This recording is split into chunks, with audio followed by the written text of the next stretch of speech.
Bureau de la Picouse, bonjour. Oui, c'est enfin la reprise de l'activité. Tout dépend de votre âge. Le gouvernement a décidé de périmer les passes sanitaires pour les personnes périmées. Enfin, de plus de 65 ans. Donc si vous avez au moins cet âge, il faut revenir au bureau de la Picouse pour une nouvelle dose. Attention, vous avez jusqu'au 15 décembre. Après, il sera trop tard. Vous pensiez aller au spectacle pour les fêtes et faire un petit séjour à Djerba en janvier? Eh bien, faudra faire un petit détour par le bureau de la Picouse. En plus, on a mis en place un dispositif rien que pour vous, avec Franck Michael comme parrain. C'est bon. Doucement, mesdames.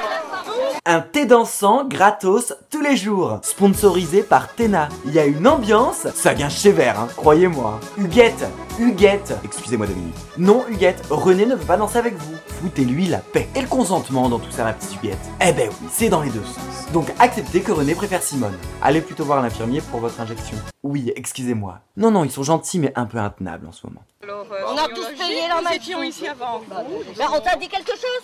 Ah ben, non, c'est Alors tu te tais. toi qui te... Choco-lui, s'il te plaît. Non, pour les 50-64 ans, c'est juste un rappel. Oui, pour leur rappeler qu'ils sont plus sur la pente descendante, c'est ça. Un trafic de passes sanitaires, mis en place par des retraités? C'est une adaptation de Papy fait de la résistance ou quoi? Dis donc les 30 glorieuses, on va se calmer et redescendre 2 minutes. Hein. Je vous rappelle qu'on s'est mis en pause 1 an et demi pour vous protéger et attendre le vaccin. Vous croyez que ça nous fait plaisir à 5 mois des élections de vous imposer une nouvelle picouse? Ça se plaint, alors que c'est tranquillou à la retraite et que ça a connu le plein emploi. Estimez-vous heureux, hein? Parce que nous, vu comme c'est parti, on ne sait même pas si on la verra un jour à la retraite. En tout cas, pas 65 ans, c'est sûr. Il aurait été plus simple de ne rien imposer à personne, de laisser faire la nature, et comme ça, plus besoin de s'emmerder avec la réforme des retraites. Parce que le Covid aurait fait un sacré ménage. Mais on n'est pas sûr du côté agréable de cette option. Alors on prend rendez-vous sur Doctolib? Oui, il y a un peu d'attente. C'est comme la dernière fois, ils se sont tous précipités quand ils ont su que le président allait parler. C'est complètement fou d'avoir autant d'autorité si jeune. Et on vient prendre sa 3e dose, sur le dernier tube de Franck Michael. J'ai bien conscience qu'on n'y va pas de gaieté de cœur, mais allez les seniors, pensez à vos enfants et petits-enfants. Ça marche toujours le chantage affectif. Allez, la vie est belle.